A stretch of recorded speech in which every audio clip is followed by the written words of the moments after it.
bringing you the news that matters. Well, I'm Denise Rolark Barnes, publisher of the Washington Informer and host again for WIN TV. And we had a couple of little technical difficulties going on here in the office. Why do I feel like I'm crooked? And so we're sorry we're a couple minutes late, but we're here. And so we hopefully can get through this show without any more problems. Again, it's WIN TV, and it's end of another week. And we're so glad that you're here and joining us. You know, we're only 4 days away from the election. 4 days away. Can you believe it? And experts predict that as many as 80 million people will have voted for the November election. I'm hopeful that you are among them because the lines have been long. There's been all kinds of opportunities for us to vote. So I'm hoping that you are among those. And if you are one of those that wants to go out there on election day, hey, do it. All we say is do it by any means possible. Go to the polls. It may be too late now, I think, I'm not sure if it's too late to send in those ballots. Shelby, we can figure that out.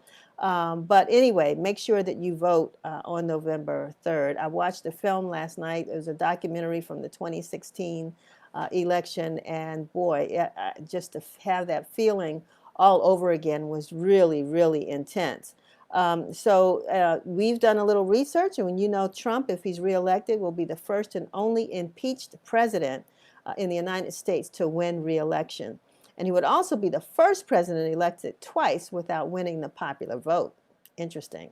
If Biden wins, he'll be the oldest president elected to a first term, and Kamala Harris would be the first Black and South Asian American woman to become vice president. So we're keeping our fingers crossed for whatever happens, but that this will be a safe election and that you would have participated. Enough of that.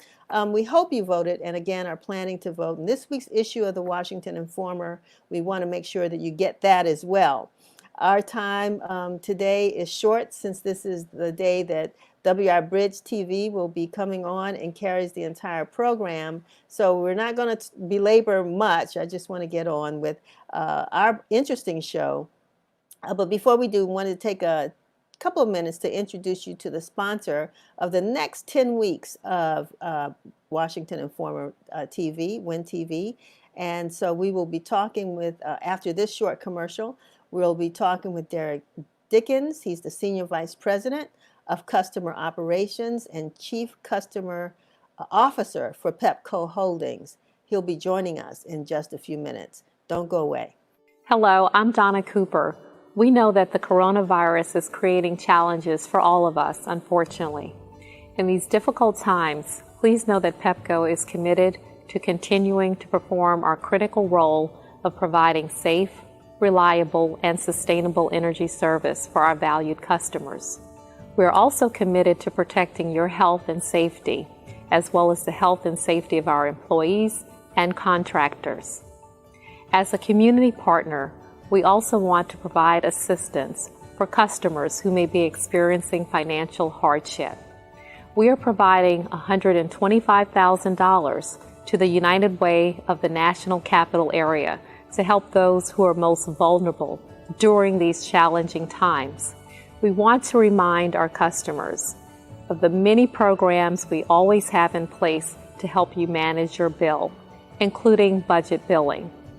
To learn more about our customer programs during this time, as well as year-round, please visit us online or call us. Please know that we're in this together. Thank you, and please stay safe.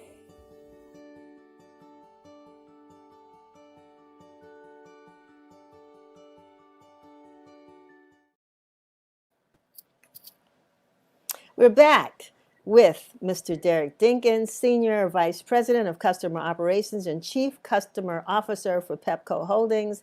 And I teased him before we went on the air because with all of that title, it just means he's here to help you. Isn't that right? Absolutely. Always here to help the customer. Wonderful, wonderful. Now, you told us you've been with Pepco. Well, you've been in this position how long? I've been in this role for about 10 months now. Okay. Prior to that, I worked at the other divisions within our corporation. Wonderful. Great company you're working for, it seems. Yes, it is. Yeah. Yeah, so we want to talk a little bit, about how you're helping people right now. We're in the midst of this crazy pandemic. A lot of people have lost their jobs, they don't have income, and we know that a moratorium may be lifted soon. It may not, because the numbers are rising again. But what are you seeing on your side, Mr. Dinkins, as it relates to sort of the needs that people have and what you're advising them?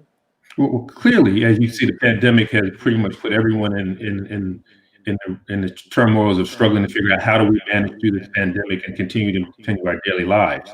And so, from us at Pepco, when we looked at this, we knew as folks were losing jobs and not being able to go to work and things related to the pandemic, we made an active, proactive decision to halt our disconnections and late fee practices because of that, knowing that there was going to be some financial stress placed on our customers. And we wanted to make sure that first and foremost, they focused on their health and safety. And so thus we made a proactive decision to defer those activities until we could understand what the future actually held as related to the pandemic. And so with that, we actively suspended those fees and those terminations. And also we restored customers if it was safely able to do that had power that had been previously disconnected.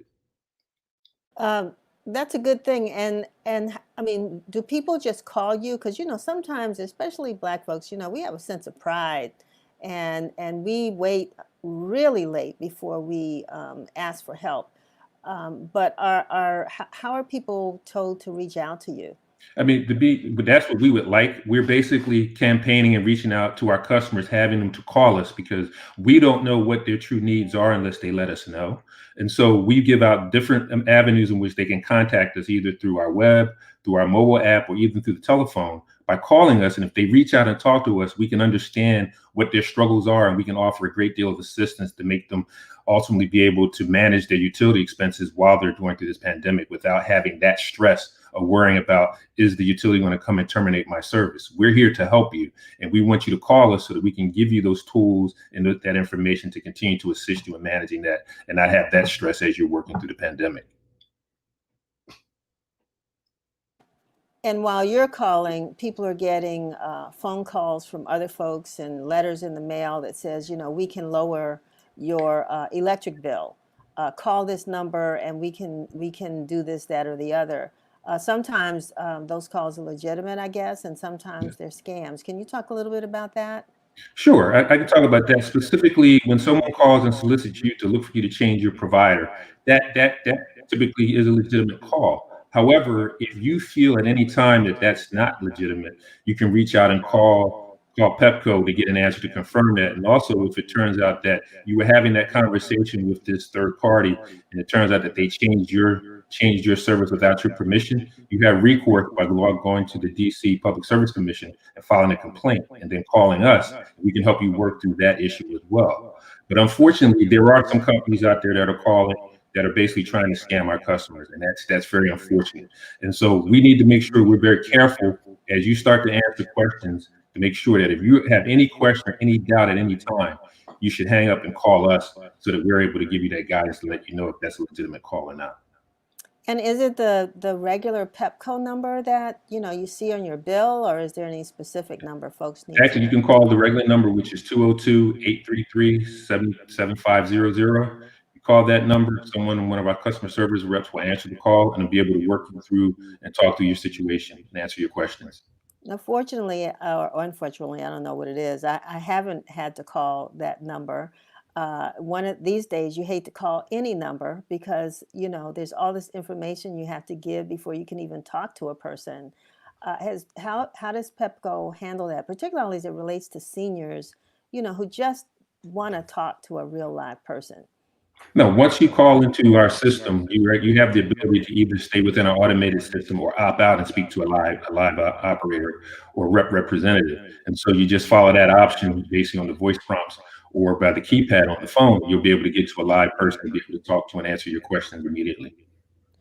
That's good to know. I always wanted to, how you dial these numbers and you're trying to find the secret button that's going to get you to that person and get through all this, online, whatever you call it. But um, when it comes to the customers that are having financial difficulty, are you asking for proof of, their situation, or is it just, you're taking their word that they just can't pay their bill right now? Is there anything they have to provide? No, what we do now, I mean, again, given that the pandemic has started, it caused us to have to reevaluate some of our normal processes that we've had, where customers will call and have to provide specific information to qualify for certain programs or billing payment scenarios. Now that the pandemic has shifted, that's shifted a lot of the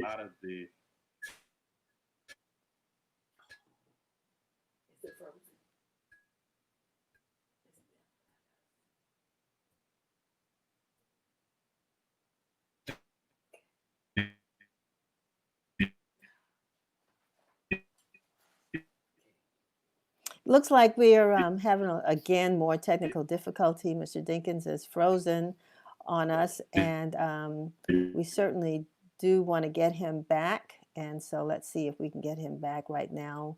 And for those of you all who are really concerned about your utility costs, particularly Pepco, I mean, that's what this conversation is all about. What we can do to, or what Pepco's doing to make sure that at this time of year, especially if you are heating your house through. Are you back? I'm back. Okay, you're a Yeah, little I'm sorry, frozen. I don't know what happened there. Yeah. Again, technical difficulty. More and more, you froze on us. But anyway, you were just saying that about. I just wanted you to finish that statement about changing your procedures. So we changed our procedures, and what it really allows is that if any customer calls, and again, the important thing is that they contact us, call us, and we'll work through whatever situation they have, and we believe we have a solution that will allow any customer that contacts us to work through and manage their utility bill through this pandemic time frame. So again, we're being very flexible in how we validate and confirm that that need is existing, and we continue to move forward and do that. All right. Thank you so much, Derrick Dickens. We appreciate the Dickens. I don't know why I keep You saying still have me? Dickens, but yeah, we're here. Hopefully you can hear us. But thank you very much. We did hear the last part of that, and we look forward to seeing you and other members of your team in the next few weeks. So we appreciate Pepco, and we appreciate you. Thanks so much for being with us. Woo, I tell you, sometimes, technology can be your best friend, and sometimes it just doesn't work. But anyway, we're going, and now it's time for us to turn the show over to WI Bridge or Bridge TV. They've got a great program ahead for you, and we will see you next week. Hello, I'm Derrick Dickens, and I'd like to thank all of our customers and local leaders for your support and kind words as our employees continue to do the essential work to meet the energy needs of our communities and provide support for our customers. We're taking several important steps to protect the health and safety of these talented men and women as they perform these critical services. You can help us too by making sure you maintain a safe distance from our crews when they are working in your neighborhood. We know you often want to thank them for the great work that they do, and we appreciate that. Right now, keeping them safe and keeping you safe is the best way to do that. We also want to make sure that you, our customers, are protected from another danger that's growing during this uncertain time: scammers. Scammers and utility imposters have been taking advantage of some of the fears surrounding the coronavirus, using it as an opportunity to prey on customers. Please remember, our representatives will never call to ask you for cash or request you to purchase a prepaid card to pay your bill. If you ever receive a suspicious phone call about your utility bill, please hang up and call us using the customer care number on your bill or our website for verification. To learn more about our support for our customers during this national emergency, please visit the pandemic response section of our website, where information is available in English and Spanish. We're in this together. Thank you, and stay safe.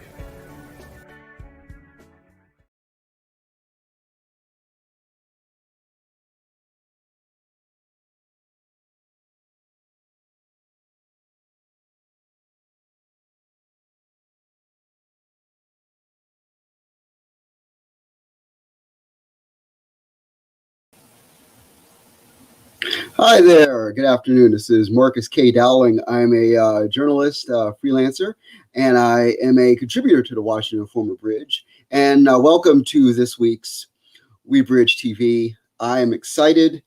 We have a jam-packed hour of content for you.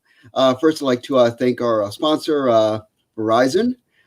We also have this is the for the State of the Black Millennial issue that is currently out on newsstands right now and also available online at webridge.com. So let me start off here by bringing in Sheikah Reed from DC Young Democrats. She is I guess we could say now, veteran politician in the DC metropolitan area. And I wanted to get with her because we're, as Denise stated, 4 days away from the elections, and we have a number of issues, both locally and nationally, that we wanted to discuss.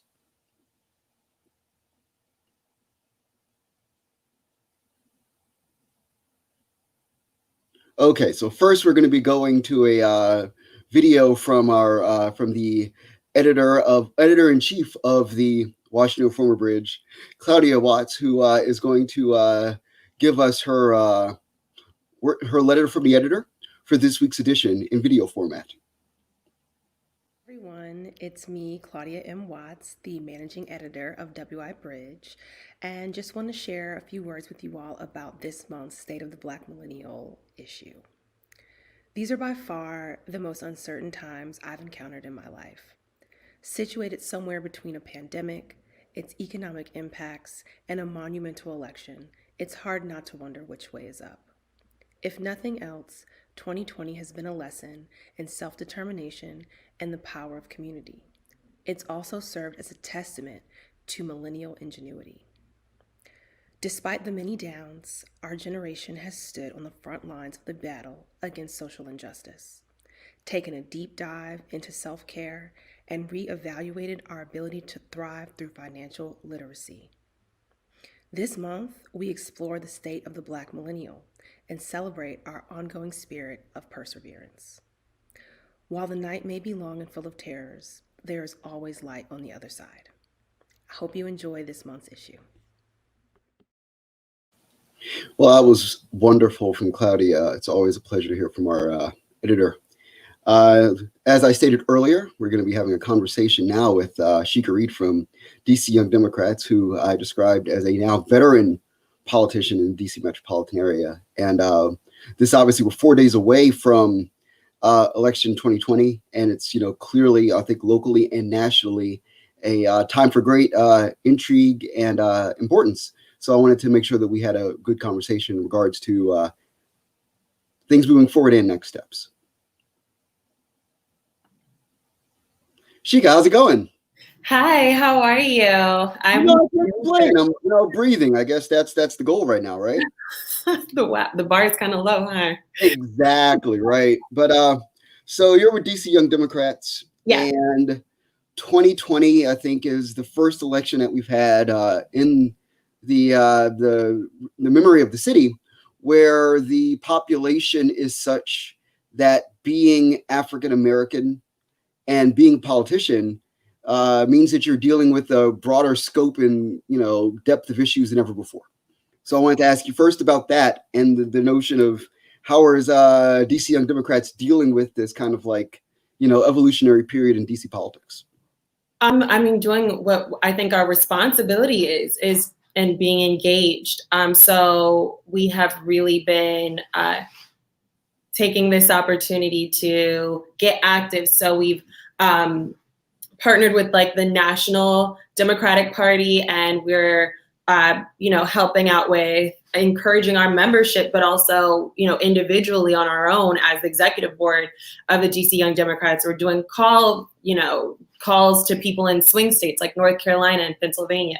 We're doing calls. We're doing and Virginia. We're doing a little event tomorrow, actually, for early voters at Exile Bar on U Street from 12 to 2 p.m. And so we're inviting voters out. We're saying, this is a time, there's scary times, between COVID and between, all of the national unrest. And we're taking this opportunity to to be present, get checked in, figure out, everyone has a role to play, and we all have to figure out what our roles are individually. And, with that, we can, that's how we find our impact. Okay, so I wanted to ask you as well about the notion of being a young voter right now. I remember when, I guess I'm 5 or 6 elections in now, I'm 42. So, but I remember like first or second election in, you're looking at the ballot and you have like the local side, the national side. And what are those issues you feel that transcend across both sides? Because that was always the thing for me, is trying to find those core issues that like I could focus on and like understand exactly where the candidates I wanted to vote for, where they laid at insofar as like this very, like tightly scoped number of issues. Well, I think that the issue of minimum wages, being the whole issue around policing and defunding the police, is something that I think transcends, the national and local electorate. We're not just talking about, we're not saying take money away from the police, but we're saying these dollars that are going into, in DC, it's our MPD, our Metropolitan Police Department, but these dollars that are going toward these, specific places, that they can be dispersed amongst, social services, public health, and all of, and other places where they could be used to better serve and better take care of the community in more holistic ways instead of, aggressive police force. Additionally, the fight for War 15, which is insane that a lot of places across the country still, have minimum wages that are below $10. And there's nowhere in America where you can make $7 an hour and, be able to feed your kids and, afford transportation and, have a decent quality of living. So these are things that we're still looking at. And, the Green New Deal and climate change, that's something that's really exciting nationally, as we've seen AOC and Bernie Sanders really champion, and we've seen, we've seen a lot of, the House and the Senate have really aligned behind it. But locally, DC, fortunately, the mayor's office has this initiative to, make DC independent of fossil fuels and rely on clean energy. And so that's something that, locally, we want to make sure that we're championing. And so we want to make sure that we're aware of, the policies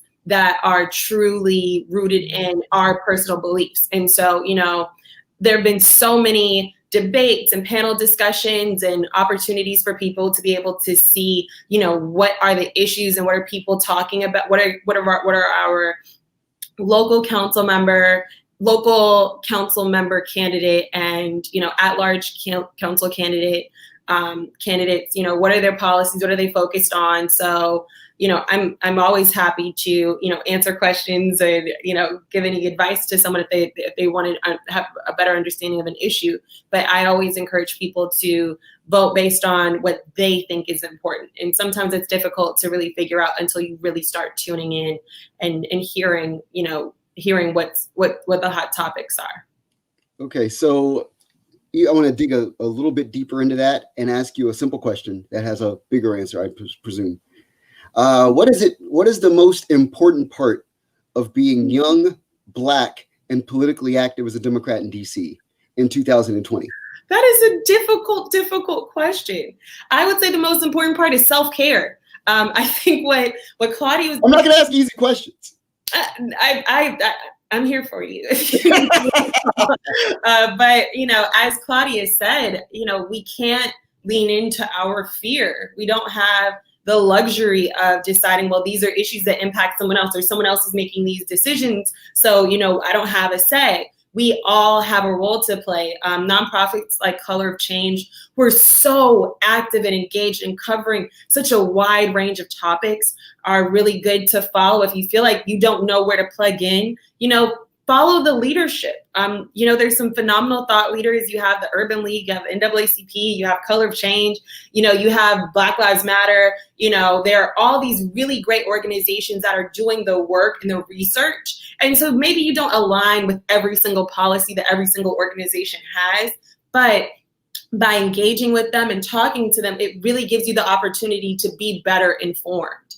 And then once you're informed, and then, you know, you might not be sure what your North Star is, take a moment to yourself, take a deep breath. And I think you can trust yourself to know that you're going to make the right decisions about your community. And so, you know, we have to rely on our knowledge and our you know, knowing that our ancestors have fought so hard to get us to this point. So we have the responsibility to continue to guide our country, our nation, and our communities and ourselves and our families forward. And so, you know, really own that responsibility. This is a very, very unique time. I don't think as a Black community we've ever been as impactful, not as impactful, let me take that back, but I don't think that we've really had the opportunity to have our voices be heard so meaningfully and really see just how much you know, how much we really can have an impact and see shifts in policy. You know, we've seen that there have actually been votes to defund the police in cities and municipalities. You know, if you know who your, you know, police chief is, if you know who's, you know, on your public safety committee on your council, if you're paying attention and tuning in, then we can guide these dialogues. But we can't if we're sitting out, if we're scared, if we're overwhelmed, you know, and that only happens through continual engagement. And, you know, you only got 5 days until the general election. So, you know, if you were ever tuned in, this is the time to wake up a little. So I also, I guess my final question, obviously these are difficult times, and this is going to be an unprecedented election day, like the physical day of November 3rd. As far as people who are going to have to wait in line to vote, it's the big question everybody has. Oh my God, I have to wait in line. These lines are going to be crazy. How would you suggest people go about self-care for that 2 to 3 to 4 hour wait? I think that's an important question to ask, especially given the nature of what this election is going to be. Yeah, so a couple of thoughts. One, I hope encourage you to take your mail-in ballot, choose your candidates. As the DC Young Democrats, we are endorsing Robert White in the at-large election. Personally, I'm just such a fan of all these young people who are running for office right now. I think it's super exciting to see. But, you know, take your mail-in ballot to the early voting boxes, drop them off from your hand into the box. There are, just yesterday, the U.S. Postal Service announced that there will, or 2 days ago, they announced that there will be delays in the mail-in. So, but with the mail-in ballot, so make sure that you take it to the box so that you don't have to wait in line. But if you are waiting in line, eat a hearty meal before, you know, get your food in before, drink a lot of water, have some warm tea in a canister if you can, bring snacks.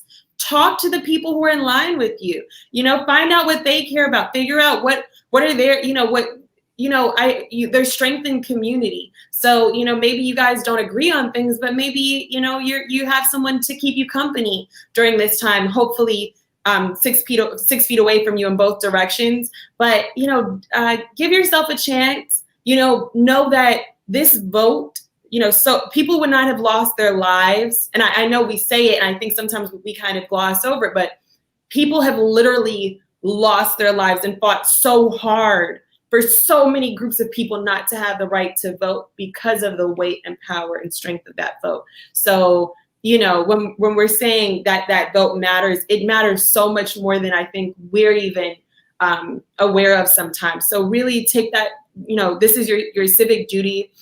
You don't have to be a council member. You don't have to, you know, be on your ANC, but you can vote. So carry that weight and know that I'm proud of you. I'm rooting for you. You know, I'm having a party for you, being in line and waiting. I'm grateful. The DC Young Democrats are grateful. The DC Democratic Party is grateful.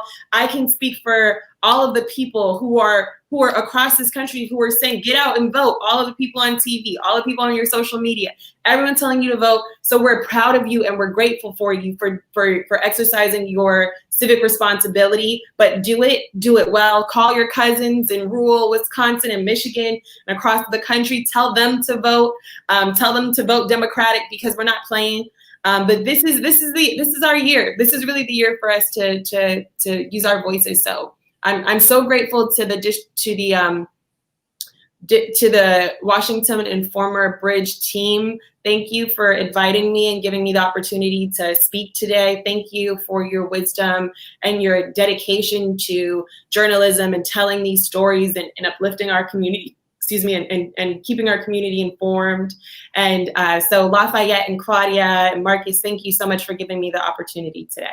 Absolutely, Sheikah. Thank you so much for your time. I really appreciate it. And I'm gonna, I've already voted, and my friends, I've told them to get audiobooks. So there we go. So, what did you listen to? What audiobooks? I'm telling them to just get, invest in Audible. That's my thing. So yeah, we're going to keep it moving, but thank you so much for your time. I really appreciate it. And definitely we'll talk soon. Have a great day. Bye. Absolutely. All right. So moving on, I am very excited. Every month we have like 4 or 5 articles that end up in Washington Former Bridge, and they're all, highly informative. I'm a writer every month. And Erica Johnson has a piece in this month's Bridge in regards to millennial voting and issues in regards to millennial voting. And I wanted to make sure that we had her on as well, because as much as we're talking about getting out the vote and voting issues, I also wanted to talk about just the nature of millennial engagement as well. So let's pull Erica in here and let's have this conversation. Erica, how's it going? You're muted. You always got to have one of those moments. Oh, good. Of course. I had you out earlier, and you told me that offline, and I thank you for that. That happens. Gotta look good. Gotta look good. I try. So yeah, you look good yourself. You look great. But as far as millennial voting and millennials is an issue in 2020, I wanted to get your take in regards to why this is a problematic thing, potentially. That's a big question. Yeah, we start off big, we get small. So I wouldn't say that it's a problem per se. I think that millennials are older now. So there's a dichotomy now. There's younger millennials it goes from 1981, I believe, to 1996 is the age range for millennials. So now you have millennials who are starting families, have kind of sort of lived a different experience. And then you have younger millennials that have either just graduated, just getting into the workforce. So there's a dichotomy between the younger and older millennials in coming into this election. So they have different issues that they're facing because they're at different stages of their life. So the focus for each one will be a little bit different. So I think you have to look at the whole, look at millennials as a whole and both parts of it before you can say, okay, that is just a problem. And then when you drill down into millennials, 44% of them are diverse. And so that adds another layer of complexity to millennial voting or being participants in this election, because it means different things to different people. Not only are they, some of them older with different life stages, in different phases of their life. Some of them are younger and just starting out and haven't had the opportunity to experience a lot of things that older generations and or even older millennials have. So I think that plays a factor into what their focus is now, what they're looking for from an election, what they're looking for from a president, and whether or not they show up to the polls. Yeah, it's fascinating. When I was thinking about this issue, I've been noting that the issue with COVID being problematic has made it, campaigning an issue, clearly, but even deeper, attempting to be one candidate and attempting to parse yourself out amongst this key and important voting block in so many different ways is fascinating. Because, with Latinos becoming a lead demographic, and then breaking that down amongst first-time voters versus regular voters. And then with the Black population, obviously, being key and important in this, situation. I think there's so many different ways to cut it that this is not necessarily even the best election to really stare at it completely, but it's good to like have an awareness of it so that moving forward we can look at this even deeper as far as like people that are campaigning for office 2024, 2020, 2028, 2032. I've been thinking a lot about that. But this one is the most important election of our lifetime. We have a global pandemic. Right. We have civil and social unrest. There's not going to be another election like this one ever. Yeah. At least I would hope we don't have a pandemic. No. I just it fascinates me, if only because all of these issues are so cross-cutting, and we have yet to actually like engage them in a lot of discourse. And I'm fascinated by your thoughts about that, kind of like being a voter, but not necessarily being, catered to as well as you'd like to be. I think it's hard for a lot of people to be catered to. As I am a millennial voter and I did vote, right. But I feel like it's really hard to cater, specifically now with everything that's happening there's a global pandemic. There's so many layers to that. So now you have senior citizens who are at higher risk. How are they getting to the polls? And what does that look like for them standing in line for hours? What if they have a disability? There's so many layers that have been brought to bear with this global pandemic that it's hard to just parse out what are the millennial voters going to do, even though now they are the largest voting bloc. And then relying on them heavily because of, usually poll workers tend to be older, like older retired individuals who have, done their job and now they want to keep being active within their communities. What does that look like now? LeBron James started his own initiative to get people out to vote, where he got like a lot of NBA centers, especially in major metropolitan areas, to allow people to be able to have the chance to vote. And there's a lot of layers to that too, like being in a suburban versus an urban area. How do you get to the polls? How long is it going to take you to wait? And of course, in urban areas, because we're already living in built off like gentrification, the society that has already been built is not helping. It's actually brought those disparities. They brought those disparities closer to home, basically. So right. Now we could really see, how impactful the healthcare system is on minorities. How is that impacting millennials? How is that? It's not even just millennials. It's also Gen Z, the people that are coming after us. So how is that shaping what we do going forward and looking at those things? And I think now that people are at home, they have a lot more time to look at the things that matter to them. And I think now more than ever that you'll see a lot more young people, especially millennials and Gen Z, out at the polls this time around. Right. So I wanted to focus in. I was thinking about this again. I was thinking about this last night, and I was trying to put my brain power into this, and I failed. But so I figured that you could ideally, hopefully, be successful. Thinking about how to tailor, if you were advising a candidate, how would you tailor their millennial push in 2 or 3 issues that cross-cut across these, unique, divergent cross sections? That's why I'm trying to figure that one out, because I think that's obviously moving forward the best ideal initial way to, position this.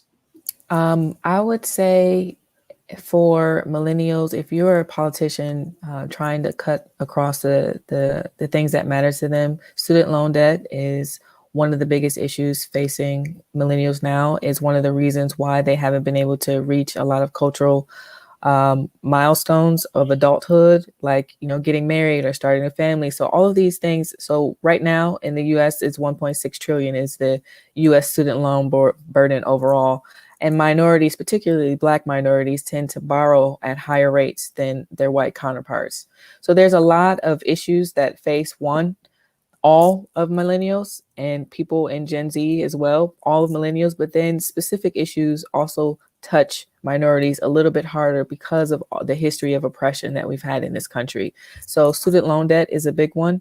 Education is another one, because now you're going to have the rising cost of education has increased faster than the income for people or incomes in general. So like if you have a And now with COVID, we don't really know what the effects are going to be over time. So having access to education is going to be super important for the longer term. I would say also student loan debt, but then also being able to reach the milestones and owning a home, or to whatever you choose to do, like in your longer term. If you want to own a home, if you choose to have a family, being able to be financially stable are things that people generationally have been interested in, and specifically millennials and Gen Z.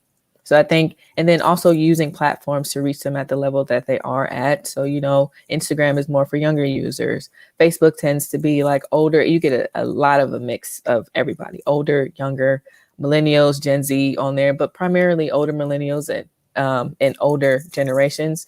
Then you have Twitter. So you have to meet people where they are and understanding the demographics of who you're talking to. And sometimes radio might be the best option to speak to your demographic. So I think using those things, honing in on those tools that you have available to you to speak the message that you want on the medium and platform where the people you're trying to talk to.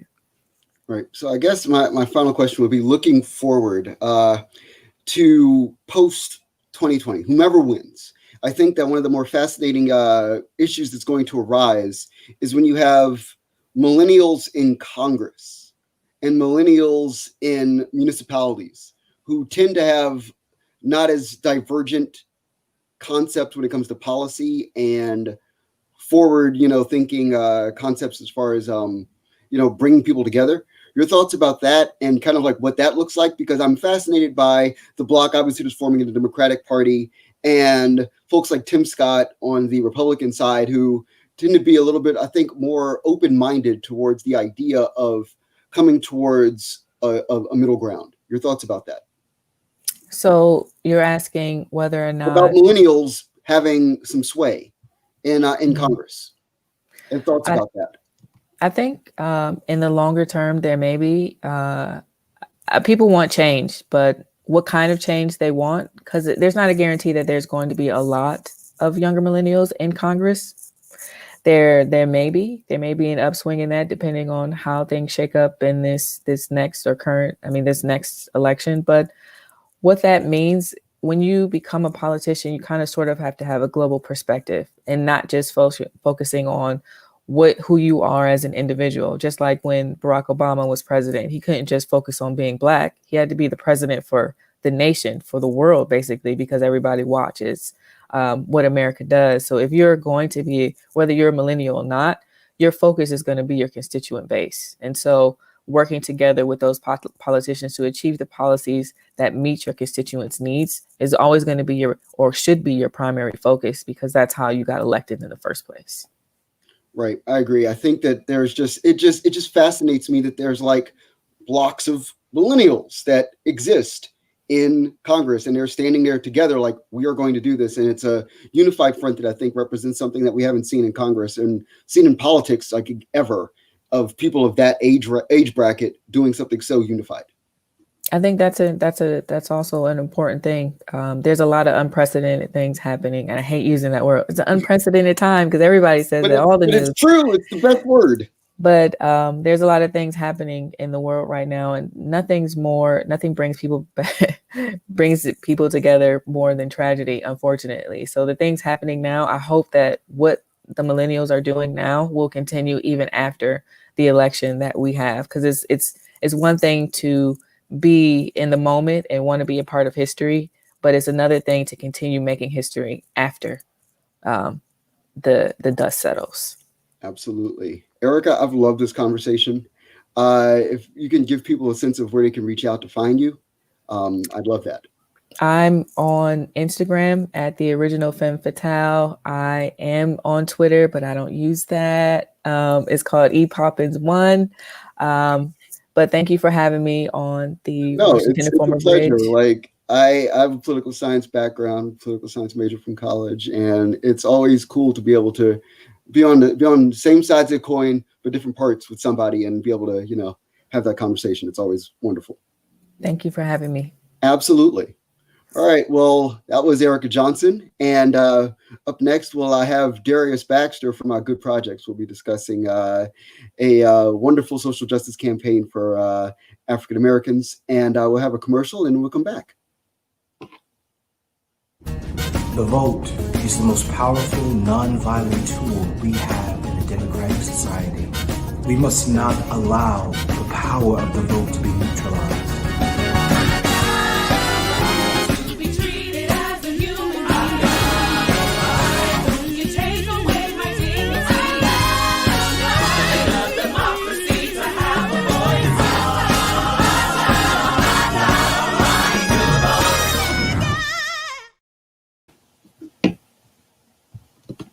Yes, well, welcome back. Thank you. And I wanted to pull Darius Baxter in here from Good Projects.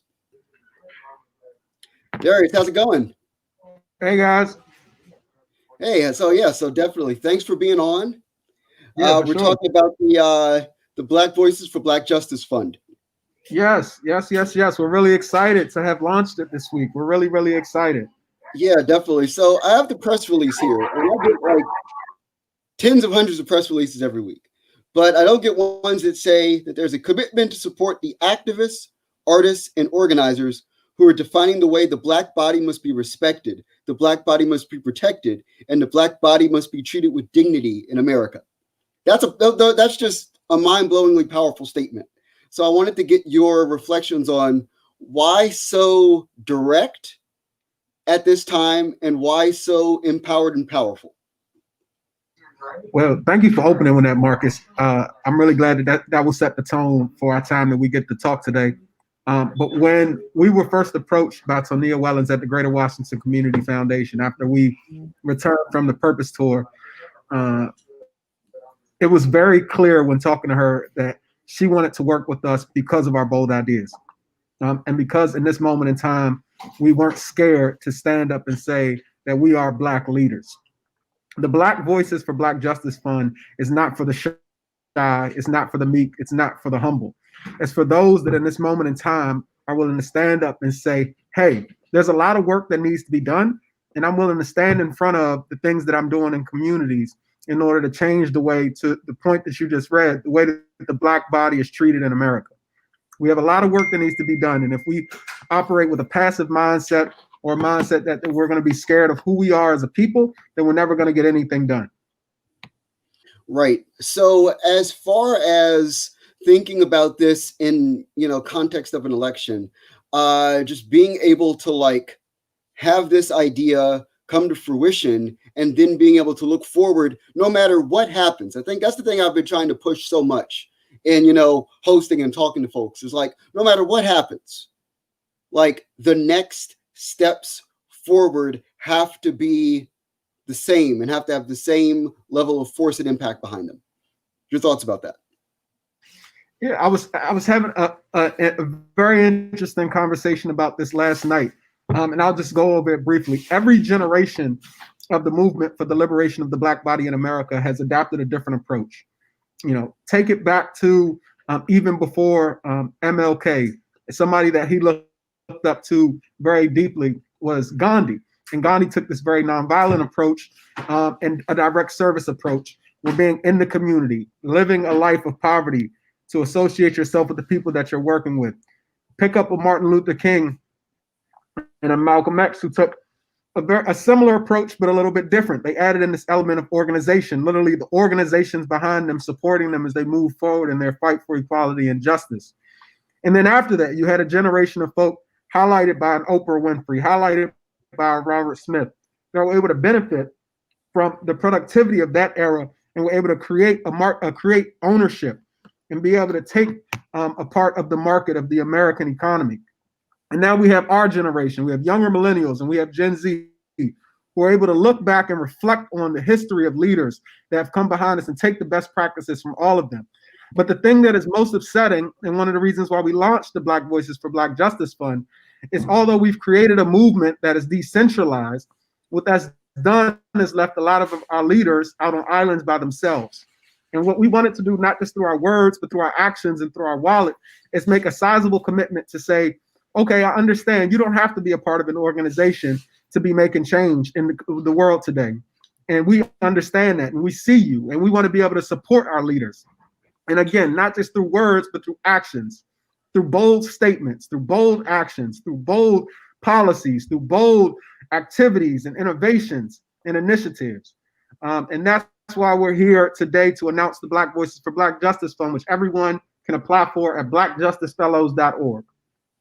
Yes, definitely. So if you could speak to the term equity, I feel like we don't talk enough about Black equity insofar as being, like Black people, receiving funds or having ideas that are seen in equal standing to those of white people who have, like a social justice leg up. Just thoughts about that. Well, at the end of the day, this is a conversation that's come up for years. And there's the meme that goes around that everybody always refers to with the child standing over the fence in the different boxes. And we talk about equity and what it looks like. Okay, if everybody gets the same box, but kids are different heights, you still can't see over the fence. But at the end of the day, we look at this country, look at Washington, D.C. I know a lot of this audience is coming from Washington, D.C. The argument has been made, every student, regardless of where you are in this city, has access to go, there's school choice. You can go to any school you want in the city. But look at this virtual environment that we're in right now. Okay, everybody got a laptop. Everybody got a hotspot. So that means that they should be caught up to the same place. But what they don't factor in is students like the ones, why I'm in my costume today. We opened up our learning hub down here in Southwest. You have students that aren't eating every day. You have students that maybe have parents that aren't literate. We can talk about equity all day, but if we have people in positions of power that don't understand everything that it takes to get a student to be able to even be to the place where they're at a starting line, and then to think about their families, where they're able to get to a point where they're at least at the starting line to be able to run the race with everybody else. Brian Stevens said something that was so powerful. The opposite of poverty is not wealth. The opposite of poverty is justice. So I think the bigger question is not about equity in this country. You can give everybody $10. That doesn't mean that everybody will know what to do with it. But at the end of the day, how from the time that a young Black person, a young brown person, a young indigenous person is born into this country, that we're understanding that the generations that they are behind financially, academically, access, opportunity, and we're working towards those things so that by the time they are able to matriculate into adulthood, that they are caught up to their peers so that we can get to a point of true equity in this country. Yes. So as far as ideally, looking at this fellowship, who are the types of fellows that you hope are applying and receiving this kind of benefit? I feel like this is a phenomenal opportunity. And ideally, you want to see this in the hands of somebody who's going to, take it and expand upon it in, unbeknownst ways. Well, so your thoughts about that? I'll leave it kind of out there like this, Marcus. I think you're actually somebody that we would be looking for. Lafayette, who put this amazing event together. Claudia, who he works with. DC over the last few years has shown that we literally have the opportunity to lead the culture, not just in DC, Maryland, and Virginia, but around the country. Activism in 2020 looks completely different than it did in 1960. Activism can look like a brother like Yadia, who's leading the Don't Mute DC movement in DC. Activism can look like the school teacher, maybe at a KIP. Activism can even look like a brother like Marcus Goodwin, who's done an amazing job over the summer, bringing to issues ones that we didn't even see. There's so many different forms of activism in this city. It's not for me to go out there and say, hey, this is the line that we want everybody to focus on and apply along this this line here. No, tell us, hey, this is how I'm being an activist in this moment in time. Is it that you're using a social media platform to share a message? Is it that maybe nobody ever has heard of you before, but you've been, supporting grandmas over in Ward 8 for the last 15 years? There's so many different forms of activism have going on in this city, Marcus. I wouldn't dare put us in a box because there's so much creativity. There's so much love going around this city. We've already gotten over 200 applications in a little under 36 hours. And some of the things that I'm seeing, I couldn't even imagine that people have dedicated their lives to doing these things. So I pose it back to you, Marcus. I'm really excited about the applicants that we've already had, and we're going to be leaving the applications over to November 20th. And I'm excited to see what else we can get in. Absolutely. So if you could just give me just explain one more time where people can apply for that. And it's been a pleasure to have you on. No, it's been an absolute pleasure. I'm sorry. I got the notification that I was coming on maybe about No, 15 minutes. You're more than okay, brother. You're great. Okay. Where can people apply? No, That's what we need to know. Well, obviously, everybody can go across social media at Black Justice Fellows, and then also on the web, blackjusticefellows.org. We're really looking forward to having as many people apply as possible. Again, we are giving out $30,000 awards to individuals here in DC, Maryland, and Virginia to support their activism over the next 12 months. You do not have to be a part of an organization. The only requirement is that you are doing something to make Black lives better in this city, and that you have been an activist for at least 1 year. So we're really looking forward and excited to having as many people as possible apply, Marcus. That's phenomenal. Well, thank you so much for your time, brother. Get back to work. Thank you for taking some time. We have a Halloween party, man. Come on down to the Halloween party. I might have to. I might have to. Yep, I don't have my costume on, but I'll. What am I? What am I? Who are you? What am I? You got to guess. Oh man, you look like Jimi Hendrix. I don't know. Oh, there we go, man. There we go. Let's go. You got it, bro. Right on, right on. Well, thank you so much. I appreciate your time. All right, brother. Thank you, man. All right, have a good one. Oh man, I want to run through a brick wall right now. It's exciting. So we're gonna pull in now with the Hustlers Guild. They are my absolute favorite group in DC right now. They are doing outstanding work as far as reaching out in the digital divide during the midst of COVID to engage with young millennials attempting to, forge forth as far as, becoming young professionals. So I want to get with Kevin Beckford right now, who's the co-founder of the Hustlers Guild, and talk about voter awareness. So Kevin, what's going on? Peace and blessings, Marcus. It's so good to join you today. I'm really excited for our conversation. Thank you for having me. Absolutely. Like I said in my introduction, you guys are my favorite group in all of the city right now, probably nationally, as far as reaching out and doing the necessary work digitally during COVID. We love to hear it. Thank you for your support. It's truly an honor to do this work.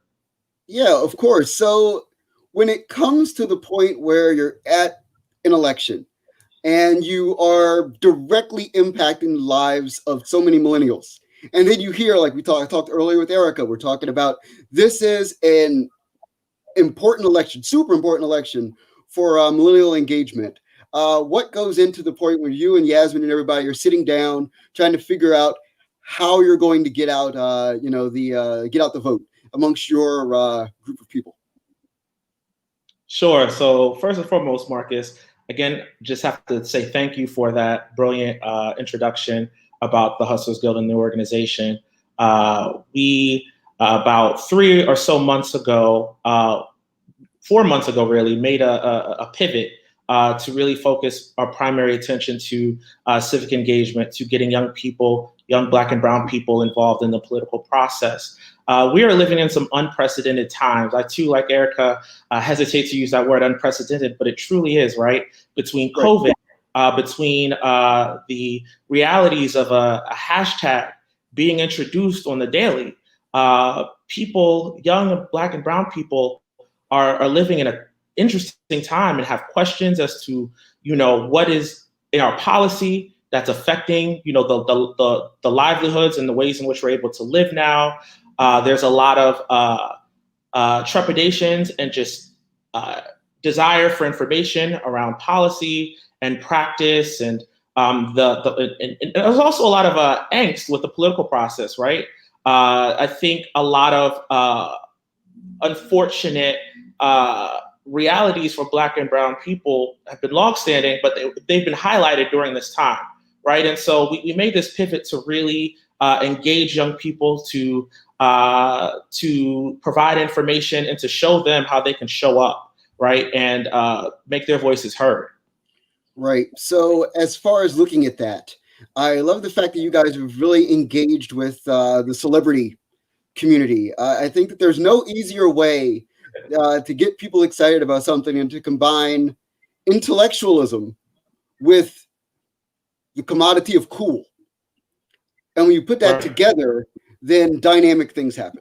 So if you could speak to some of the folks that you have on board, I won't ruin this, but I'll let you explain exactly what's going on, because there are probably more people that have come on board since I got the last email about it. So definitely let me know.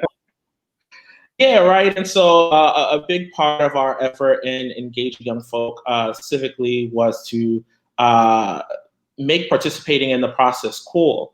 Deservingly so. Again, a lot of folk have angst and disappointment with the political process. Many folk are attuned to the fact that there are more than one ways to participate civically than to vote, right? But the reality is that everything pivots from the vote.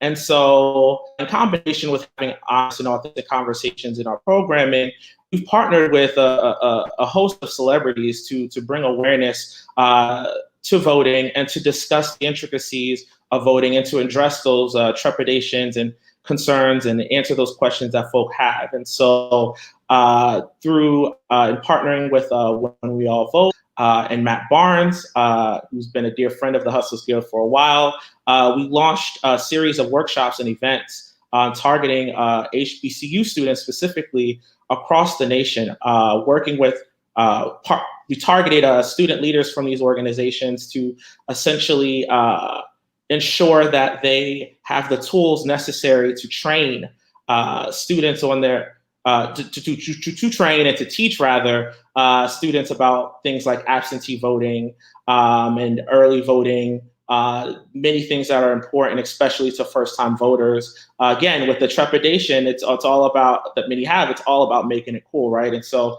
in addition to hosting these workshops and pep rallies with the likes of Matt Barnes, we've brought Vince Carter into the fold. We brought Chris Paul into the fold. We brought rapper Chica into the fold, right? And so we had these events with these celebrities to really, bring out the cool element of it. But then they talk real stuff, right? And so it wasn't just like they're getting on and hyping themselves up on these calls and these pep rallies that we hosted with students. They're very transparent and honest, about where they sit in the political process, and particularly how this moment for many of them has been motivating, right? And so it was powerful, for example, to hear Chris Paul on one of our calls talk about the growing excitement in participating in the political process amongst NBA players, right? And now more than ever, NBA players are,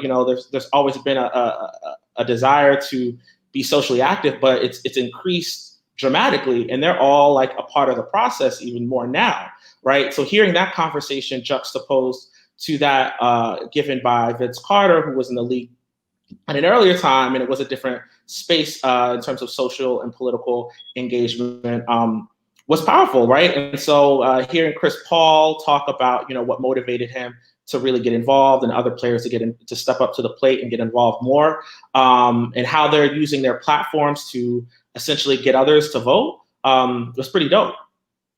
Right. So as far as working with HBCUs, I feel like you're like hitting this target directly, like exactly the people you want to hit. Any thought to like the idea that you're birthing an entirely new generation of young Black progressive leaders out of this? Was that like part of the Hustlers Guild like concept initially, and now you're seeing it kind of like emerge in a different format? What exactly is going into that? That's a great question. I would just say that it's just the reality to which we live. I think Gen Z, and especially, is a different type of organization, rather a different type of group, rather. They don't play games. They ask questions. They are critical. They don't take things for face value. They have seen generations before drop the baton in some ways, and so they're committed to finishing the race strong. And we learned that on our calls with them. So partly, for us, there was some intention, right, to tap into this growing progressive, exciting base of voters. But the greater part of it really was addressing the changing realities. I do think we have to keep it real and keep it honest. What's worked in past will not work moving forward. And so through authentic engagement with younger voters, particularly those at HBCUs, in our case, we're able to really be ahead of the curve. Right. So as far as just like looking at this, like this final crux, like what are you looking at for the next couple of days as far as like, Sunday, Monday to get these to like put it over the top to get people to really, finish up strong? Sure, great question. So Erica touched upon this earlier when she spoke of the power of social media, but that's been a big part of the work that we've really been pushing out, right? And so in addition to hosting these workshops and these pep rallies with HBCU students, we've engaged in a pretty massive social media campaign. You can follow I Am the Vote on Instagram, hashtag I Am the Vote. We launched, again, to the point of making voting cool. This campaign is spearheaded by celebrities. So the likes of Claudia Jordan, comedian some more, so many celebrities are posting using this hashtag and using and participating in this campaign to let others know that, hey, I have a voting plan. Hey, I am going out to vote, right? And so we're just really going to push that out on social to the greatest extent possible. We also partnered with Axe and Russell Westbrook to engage in another social media campaign. Russell did a voiceover and on an amazing ad, posted it on social. And so that maximizes, just there, the pool of voting. And so spreading that far and wide, while also, addressing continuing to address student leaders and all who are interested on the technicalities rather of voting in these final days. So we're going very hard to make sure that people are engaged in the process. Fantastic. Well, if people wanted to get in touch with what you're doing here at the Hustlers Guild, reaching out online, how would they be able to do so? You can follow us on social at the Hustlers Guild on Instagram, on Twitter. You can visit our website, hustlersguild.org. Keep abreast of everything we got going on. But one thing I want to just say on a quick note. By all means. The work doesn't stop here, and that's the one thing we've learned. Just in terms of the main takeaway is that it does not stop on election day, right? As to what the point you said, Marcus, a lot of folk are getting excited and they're getting revved up about participating in the political process, and we have to continue to engage young people beyond this point, and so we're making it a mission to do so. Absolutely. Well, thank you so much, Kevin. I really appreciate it. Like I said, I love what you guys are doing. Keep it up. Keep up the energy. Like it's absolutely important. My brother, truly appreciate it. Thank you for having us. Anytime.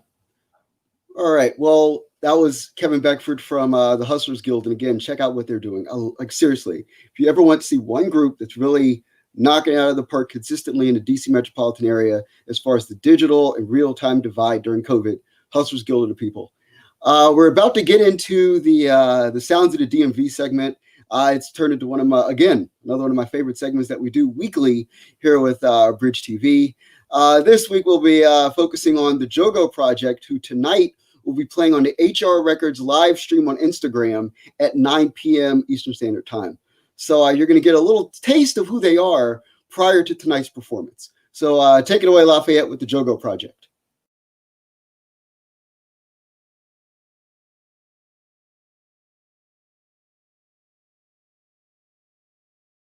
We're comprised of both members from the jazz community and the go-go community, and we all come together on one stage to create a new fusion sound.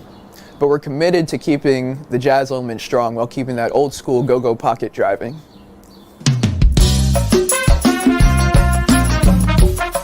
Yeah, come on. DC, how y'all feel out there? Wherever you are, turn your radio up, turn your stereo up. In here. Hey yo, Dante. So my mom used to take me down to Howard University, and we would ride the 70 bus down Georgia Avenue. And while riding the bus, you would hear people blasting go-go music out of their cars. There's the cell phone shop at Georgia and Florida where they've always got something cranking. So it just became something I became accustomed to in my city, hearing go-go music just around on the streets. Then when I left DC, I went to New York for a few years, It was something that did not exist up there. You don't hear go-go at all.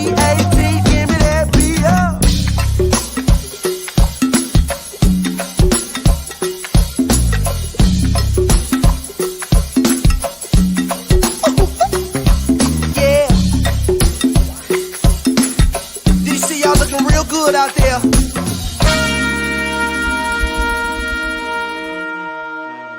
One of my driving purposes in playing music has just always been to reach for something new and always be creating. So with the Jogo project, this has just been a natural evolution from my background playing jazz music.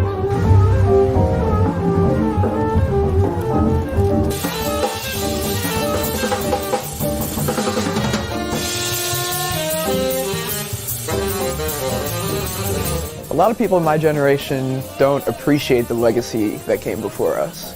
Buck Hill, Keter Bett, Marvin Gaye, Roberta Flack, obviously Chuck Brown. I've always had a great admiration for the musicians that came out in DC.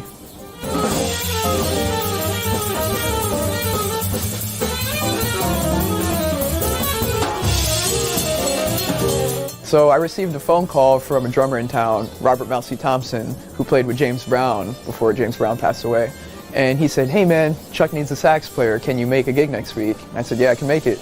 So he had me call Brian, who was Chuck's sax player at the time, and Brian sent me the music, and I basically listened to nothing but Chuck Brown for the next 2 weeks just to learn the music for the gig.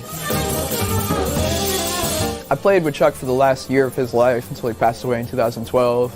And it was a very formative year because I had never played in a horn section quite like that, never played high energy go-go for an hour, 2 hours straight. But Chuck welcomed me warmly, and it was a great experience.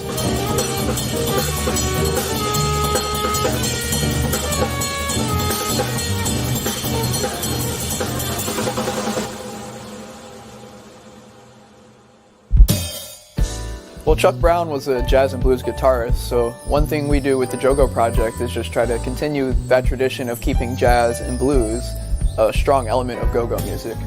If you look at a lot of the funk legends, their horn sections are way in the back of the stage, but Chuck kept his horns up front so that they could be seen and heard just as well as the vocal front line.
Well, once again, that's the Jogo project. You can check them out, their fusion jazz and go-go sounds, tonight at 9 p.m. Eastern Time on the HR Records IG live stream. And again, I'm a big fan of what they do. And that story about Chuck Brown and the last year of his life, incredible. So, again, November 3rd, it's forthcoming. Vote. This is the most dynamic election of modern times. That's a point that we've made over the last hour, and will continue to be made heretofore until the 3rd.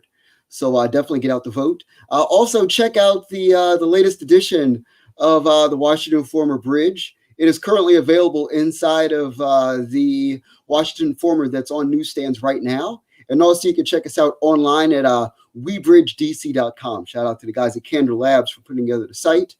As well, you can also check out our, sponsors. We have Verizon sponsoring this month for the State of the Black Millennial issue. It's truly been a pleasure to speak with everyone on this episode. So once again, my name is Marcus K. Dowling. I'm a contributor to the Washington Informer Bridge. You can find me online at Marcus with a C, K, DOWLING. And again, until next week, have a great time. Have a great day. Goodbye.